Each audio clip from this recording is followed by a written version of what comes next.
Hey guys, welcome back to my channel. We're going to be trying to play with this new tool that I bought, the IM508. But before we do that, we're just going to talk about being a mobile mechanic and you know, things I run into, the things I think about, the things that I do. And this is something that this is something that will continually change as long as you do business. You're going to be tweaking things and changing things, and your perceptions are going to change from year to year on how you see things and how you see customers. And when you start getting a feel for everything, all the variables, so we're going to talk a little craziness. This is after the fact. I already made the video, but since it was kind of crazy, well, not crazy, it was just unexpected, I thought I'd start over on my intro. So yeah, let's get to it. Let's get to that video part first, and then we're going to go around here to the 2013 Dodge Ram 1500 with the RF hub module. That it needs a new one, so the program is, so I'm going to pull pin codes out of this old one, pop the old one in, and we're going to see if we can get it programmed, at least get it to start. And I already know I need a brand new module, but let's just play around with the new scan tool. Let's have a little fun. Oh my god, it's a scan tool. All right, that's what we've been waiting on. So let's open this thing up. The box is heavy. All right, guys, this is our new stepping stone with Hayes Mobile Auto Repair. Oh yeah, we have a security programmer. Now I can do some security systems on my other scan tool, but this is a little bit different kind of animal. Well, I could do keys on almost anything out here with this. Keys, security systems, reprogramming, PCMs, body control modules, you name it. I think I can do it on this. I think I spent $1,200 on this. $1,200 on this one. I didn't get the more expensive one because I already have a diagnostic tool. I got this one. I got the 508. This is the IM508. I like the box. The box is well made. And that's all there is to it. This little thing right here. Let me put it up to Shadow's head so you can get some kind of scale. Yeah, it's small. I was hoping for a bigger one, but this will work just fine. Alright guys, here is another. So I got the Mac Tools. It is a basic fuel injection test set, a fuel pressure gauge in layman's terms, fuel pressure tester. Now I've bought several of them already. You guys already know. Well, maybe some of you don't know, but I've bought several of them before from the parts stores, and they never last. You'll probably get 5, 7, 8 pressure tests, fuel pressure tests out of these ones you buy at the parts stores, but they never last. They never last. So, and I've bought like 6 or 7 of them, and yeah, so I'm wasting money. $30 here, $30 there, $40 here, times 7. That's well over $200 plus tax. So, you know, in the $250, $300 range, more than likely. So now I got this one. Yeah, it is a Mako. It's a nice big body on this one. I love it. It's got some adapters in it. All kinds of adapters. Here's the main lead right there. And it's quick disconnect. So you can actually like take this nipple and it just plugs into that. You can't do it with one hand, but all of them do that. You can connect, you can connect, you can connect, and you can connect. So this is going to be awesome. This one was a little over 200 bucks, $220 for this one, 1,200 for that tool right there. And I am done buying tools for a little bit. So that's all my tool buying for another month. Yeah, I buy a lot of tools. About tools every month. So when you get started in your mobile mechanic business, just expect to spend some money. Back when I first started, you know, I was making good money even when I first started. I was struggling and I worked a lot of hours, you know, no less than 10 hours a day, every day for the 3 years. So just expect to spend a little bit of that money back in and invest back into your business. It's very important. Even if it's a $5 tool, and over time, you'll start adding up, and you'll blink your eyes one day, man, and you'll have an arsenal of tools. Yeah, you have an arsenal of tools, and you'll be ready. So anyways, that is all the fun of the day. Let's, I want to program something. Oh, shit. Oh, wow. It is cold out here today. I know y'all even trying to get in the house. Yeah. Yeah, you want me to come out today? Yeah, you better having that haze coming out. I got money in my pocket. A lot of money in my pocket. Yeah, it's one of those days. All right, guys, it's too cold to be out here working today. It's like 40, 39 degrees. And you guys know haze ain't coming out if it's raining or if it's under 45 degrees. Haze ain't coming outside. But I do want to go ahead and hook it up in my Ford. And Ford's really dirty today, excuse it. So let me go ahead and hook up the scan tool. That's what it looks like. You know, you guys know it's like 25 degrees. It's like 25 degrees today. Don't be, I want to put this out here, and I don't care if you understand or not. And you know, this is your job. You're supposed to be out here in the cold weather, and you're a mobile mechanic. This is what you know. It's okay to increase your prices a little bit in cold weather, rainy days. No one likes working in the rain, and people don't care about you. Most people, especially the lower echelon people. Yeah, I've lived in the lower echelon for a while, so they don't give a shit. They just want their car fixed. They got kids, they got to get to work.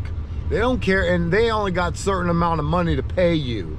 So if a brake job normally costs 70 bucks to get a brake job done, labor, and you tell them, man, it's going to be $100, man, $125, because it's cold outside to get this done. I don't even feel bad about, I wouldn't even feel bad about that anymore. Honestly, truth be told, I would not feel bad about that at all. Man, it's like 20 degrees outside. I'm not coming outside. I don't need that little 75 bucks, 100 bucks. So if you want to get it done, when you want to get, if you want to get it done, you're going to pay another extra 25 bucks or something, whatever you want to charge more. I don't think there's nothing wrong with that. I don't think there's nothing wrong with that. Now, granted, I didn't do that when I first started. I had a $65 minimum to come out, or $65 to do that starter for you. That's what it was. And I was freezing out there, and let me get my truck and warm up.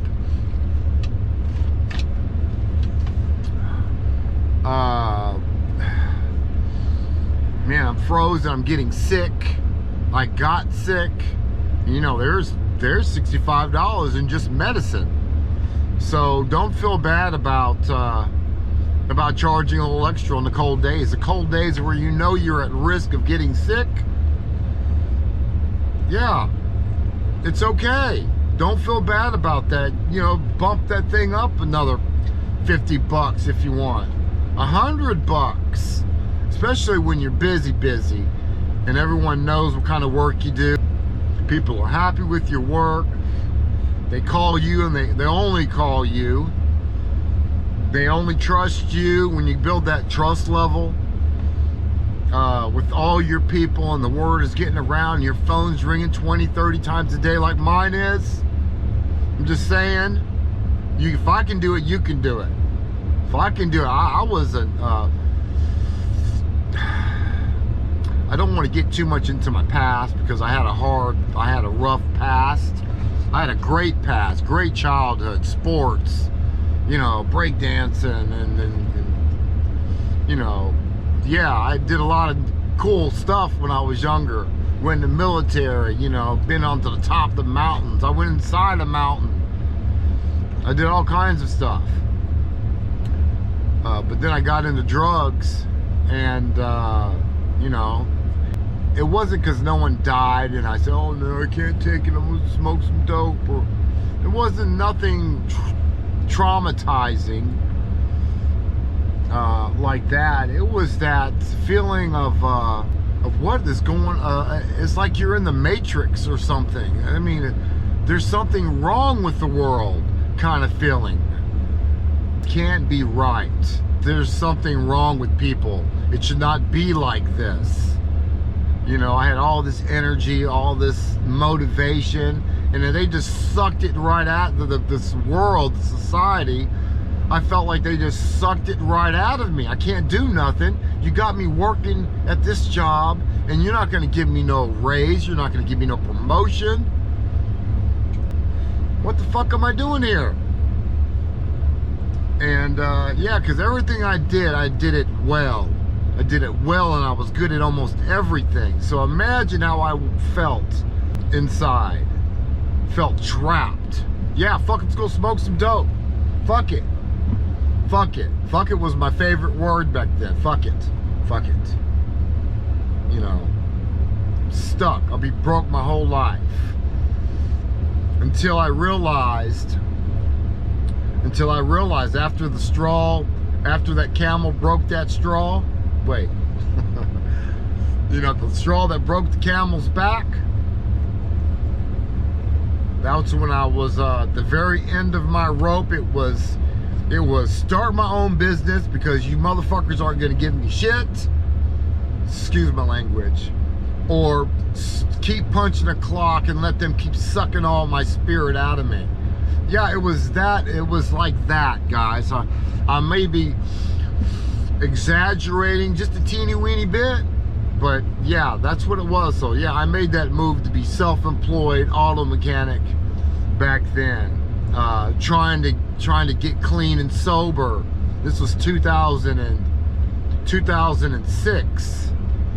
You know, trying to stay on the straight and narrow. So, and it took years and years, and once I became self-employed, my life started changing. My life started changing for the better. I was seeing things that I never saw before. It's kind of hard to explain. My eyes were opened up to the possibilities of making my own money, and I can do this, and I can survive. This is a survival thing out here in this society. No matter where you live, it's about survival. So it's very important. I'm going to kind of switch up a little bit.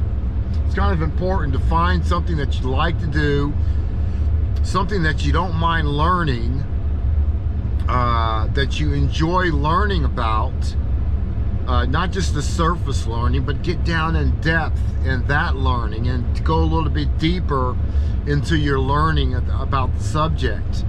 And then when you start putting all that stuff together, you're going to be a beast. You're going to be a beast. I do a lot of studying, guys. I do studying about everything. I'm even learning Spanish these days. My mother's from Spain, but I'm the only one in the family that doesn't speak at least conversational. My two sisters, they speak fluent Spanish. My brother speaks more Spanish than me, probably. And So I'm taking a Spanish course so I can, because I'm going to go to Spain. I'm going to Spain. I'm going to Spain this year or early next year. When you get to that level, or your reputation is that strong, reputation gets up to a certain level, yeah, you can do what you want to do. You can do what you want to do. I was like on a roll. Sorry, I didn't know I didn't know this video was going to turn out to be you know, the life and times of Hayes, but it did. I'm not ashamed of it, because I am who I am because of what I've done, my experiences in my past. I am who I am, and I wouldn't change a thing right now. So I got 2 dogs that love me. I got a little bit of money in my pocket. You know, I buy tools. You know, I grow my business, and I like growing my business. So it's all good things, man. Don't do drugs. Don't do drugs. Yeah, I understand, but if you, as long as you turn the page to self-employment, I believe you can get out of your addiction. I believe you're going to get out of your addiction, and you start believing in yourself. Believe that you can do it. And you can do it. If I can do it, you can do it. Because I was out there hard. I was out there hard. I know everyone says that. Every addict, oh, I had it worse than you. I had it worse than you. You know, I did this and that. Yeah, we all have our experiences. None of them are any good. But mine was just as bad. You know, it has to do with the kind of person you are, too. How it affects you. So, yeah, Life and Times of James Hayes. What you looking at, Shadow? All right, guys, we just got another scan tool today, so I'm plugging it up. It is a, we're going to jump right into something different because we talked about that way too much already. There it is, the first light up. You guys get to see it with me. I don't see anything lighting up. I see some lights over here. Come on, baby, boot up. Oh, I gotta push the button. Or maybe I gotta hold down the button. There it is. And there it is, guys.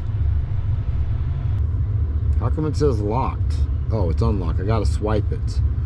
Anyways, Pro, you have to go to pro.autel.com registration. It's my verification code. I'll punch that in. Alright, I just hit some updates. So now I have a new version on here. Alright, I know this is not a tutorial, but I'm just getting, you know, Emo program, some different updates for Alfa Romeo, Ferrari. Yeah, let's get them all. Chevrolet, blah, blah, blah, Ford. So we downloaded all of those, installed successfully. Installed successfully. Some of them are still downloading, so but that process is getting done, so I should be set up here by the end of the night or shortly after I turn this video off. What, you know what, no one should have to work 40, 60, 70 hours a week for somebody else. I want you guys to hear me. 40 to 60 hours a week for somebody else. If you have that much drive that you can work 2, 3 jobs and put in those kind of hours a week, you need to be self-employed. You need to find something else to do so you can use your time to invest in yourself. That's ridiculous. I'd never want to work a 40-hour week. No more. I'm not doing it. I put in a lot of hours doing other things, probably kind of related to my business, because I'm a business owner, and you know, that's what we do. We work, we get our work in, and we go home. We might study a little bit, research things online. It may take hours. Edit videos, that may take hours. So I put in time, but at least I'm putting in the time investing in myself that time. So if you got some motivation and you can put all those hours in, you need to find you something that you can do. You need to start being creative and can create a life for yourself. It's not going to take long. You got to figure a lot of these jobs, they don't want to give you a raise right away. They make you wait 6 months, a year, and then you go evaluations, and then they give you like a quarter, 50 cents. That's insane. You can give yourself a huge raise every year if you work for yourself. I know I did. When I first started, I was doing, and I was probably slipping. I probably should have did more, but I was giving myself a $5 raise per labor hour every year. So $5, and it went up $10. I mean, $5 and $5 the next year, and $10 the next year, and $10 the year after that. And that's per labor hour. So if I'm so the first year, let's say I went up to $10 just to make it sound better. I went up for $10, so 10 times 5 is 50 extra bucks raise every day. Every day. Now you multiply that by 10 days, that's 500 bucks in 10 days. That's $1,000 in 20 days. So that's $1,500 in 30 days. So I gave myself, every year I gave myself a $1,500 month raise. $1,500. And you do that $1,500 a month times 12, and there you go. You can do the math. Then the next year you give yourself another $5 raise, $10 raise, whatever you want to do. So invest in yourself. You got all that energy. That's so sad. I know, because I used to be one of them. I used to work in the environmental companies, hazmat, and I used to put in a lot of hours, 65 hours. I made good money. I thought it was good money. You know, when you're making $1,500 a week, $2,000 a week, and you're getting per diem, and you're living in, you know, condos on the beach or nice hotels, $1,500 a week is pretty damn good. You don't get to spend it because you're eating or sleeping and working. But yeah, that's just too much work. That's too much time to give a company. It's too much time. You got to figure, if they're paying you $2,000 a week, they're making $4,000, $5,000 a week for you, for your labor, for your body to be on the job. If they can do it, you can do it. If I can do it, you can do it. All right? To be clear, when it's like 20 degrees, most people do not care if it's 20 degrees. They're not worried about the mechanic that they just met. They're not worried about you being cold. They just want their car fixed. You know, they don't care if it's 20 degrees. Get out there and make some money. You know, they treat you like that sometimes. Well, they will in the beginning. If your prices are low, they think they can take advantage of you and talk to you any way they want to talk to you. So once you build your reputation, which is important when you're out here, just like the Goodyear and Firestone, when they built their reputation up, I'm sure they took some flack from people, and it's probably a common thing. You're gonna get some flack until you prove to people that you know what the hell you're doing, and then you can increase your prices for all your knowledge that you've gained and the good reputation that you have. You can jack it up, and when you get to a certain echelon of people, is what I was trying to say, you know, they usually got, you know, another vehicle they can drive around, and they can wait on getting their car fixed. That's what you really want. So that's the kind of business you want. You want people to have another vehicle. You know, they can drive around and they can wait for you, and which is what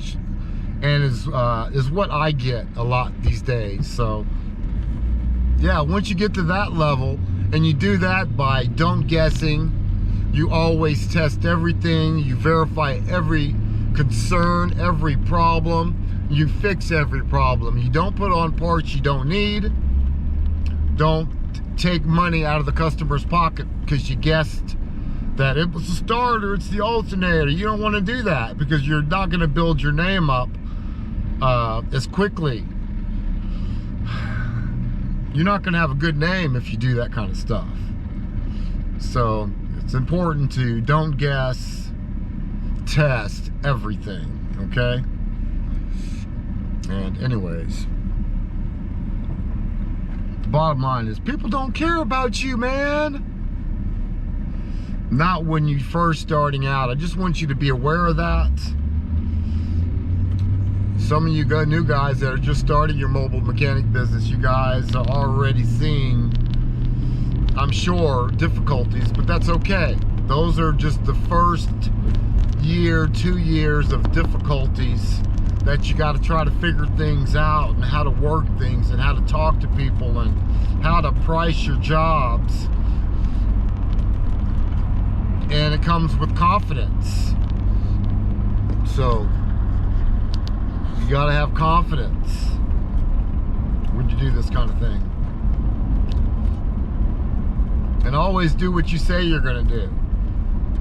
You know, the customers are not running anything. They're paying the bill, but they're not running how you run your business. Well, I'm going to wait till you come over there and you can take off the starter, and then you can take it back to the parts store for the warranty, and then you can come on back here wasting time. No, you want to say, hey, this is how it's going to go. This is just an example. This is how it's going to go. I'm going to go ahead and buy you a brand new starter since you say that's the starter.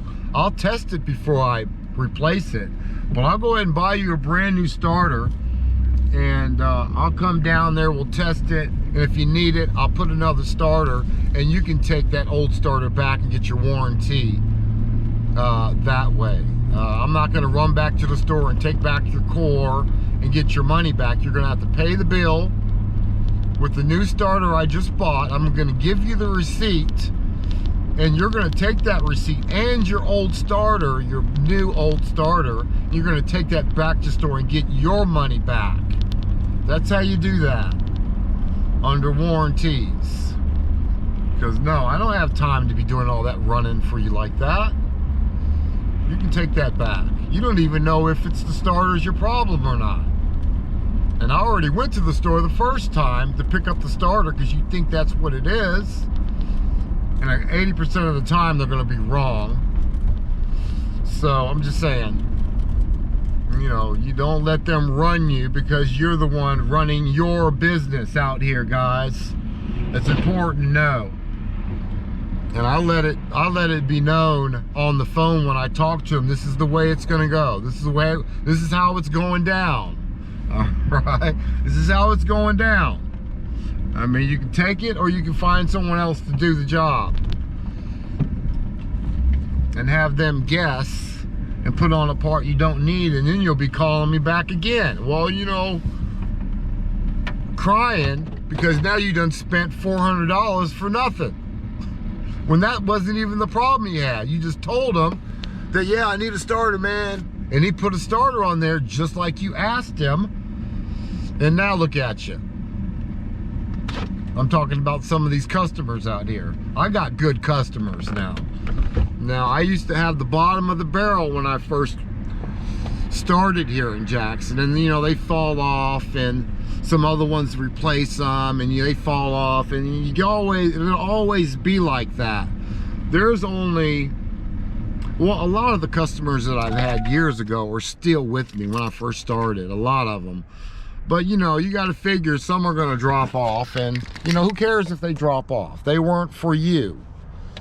So, yeah. Anyways, I'm at Waffle House.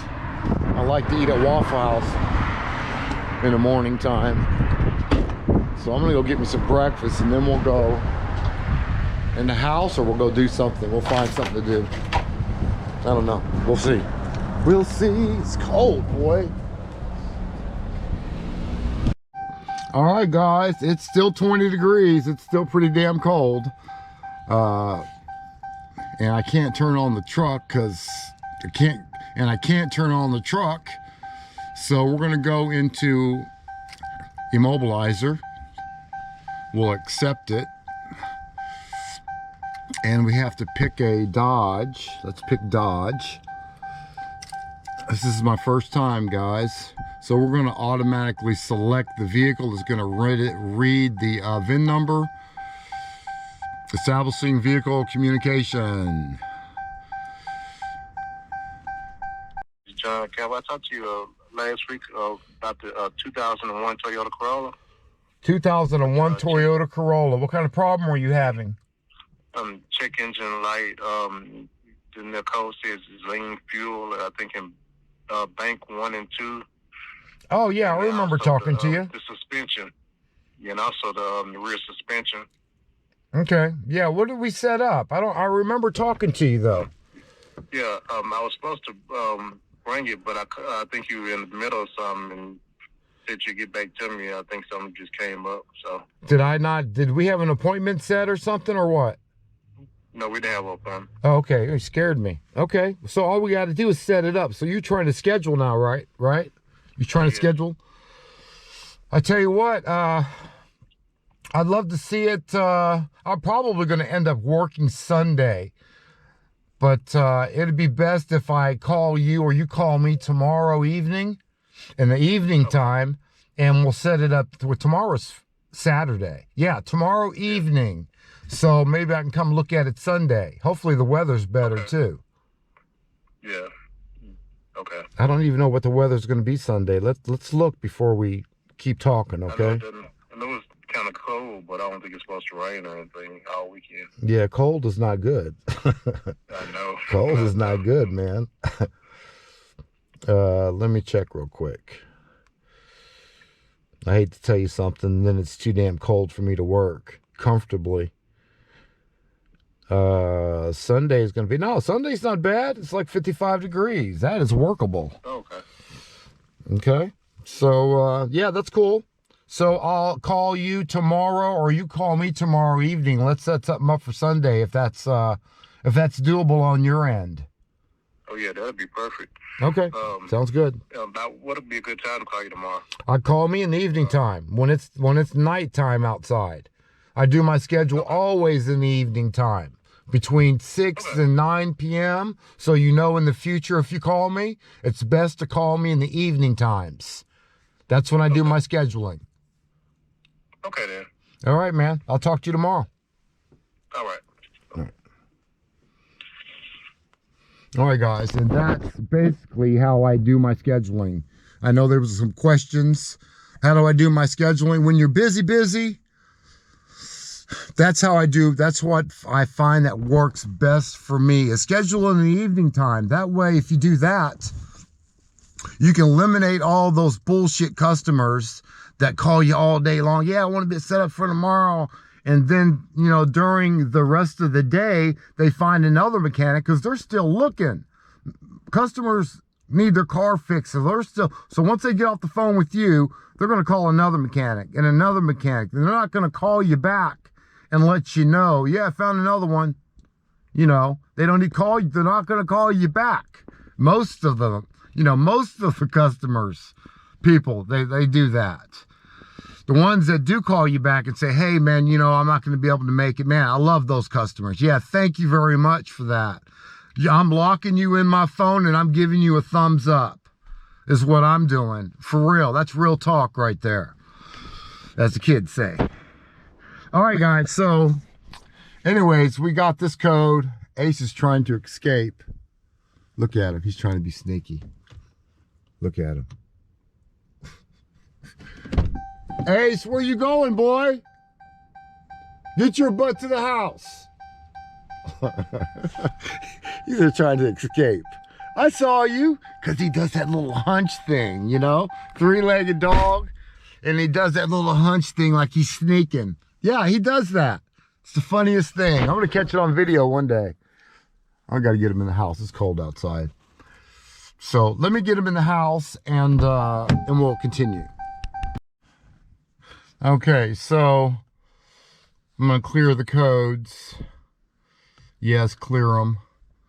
Implausible ignition, and it comes back. It does not go away, guys. It does not go away. So that is our main fault on why this car, you cannot start it by pushing the button.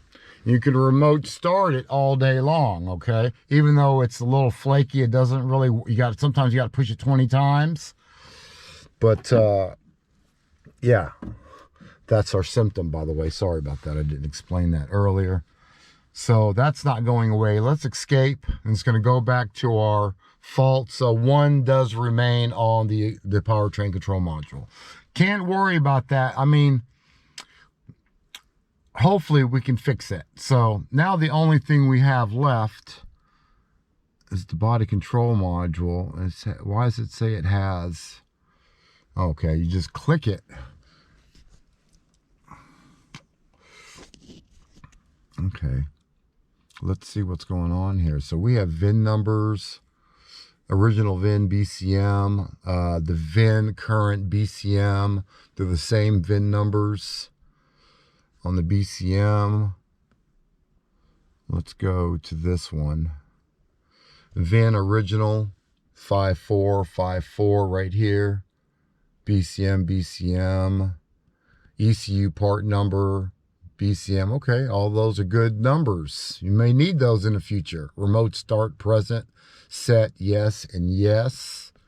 I'm just going over the list what I see, guys. PCM, there's the PCM, its part numbers and VIN numbers. Fobic 2, it's a Fobic 2. This is a Fobic 2. Okay. Okay, so anyways, let's get back and let's go to the BCM. Oh, the BCM, there's one fault over here. Let's see if we can clear that fault out of there as well. No, that's the implausible signal. Okay, so we'll try it again just because we're here. Yes, please. All right, so it didn't go away. Let's escape and let's get into, see if we can get a, we're trying to learn how to get a PIN code is what our goal is. Read PIN code. Let's just see. Read Immobilizer password, camera, I don't know what I'm going to push. 1 second, my hands are cold. All right, so I just pushed the first button. I pushed the first button, I think can 1, and it says the read password is 1828. I'm just going to take a picture of it. 1828. I don't know what that is exactly yet. So, okay. So let's go to Immobilizer password 2. Turn ignition off and turn on the hazards on. Okay, let's turn on the hazards.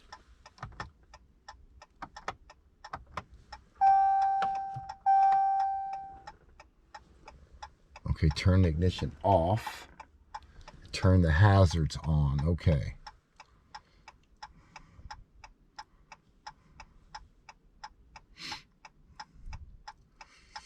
$18.28.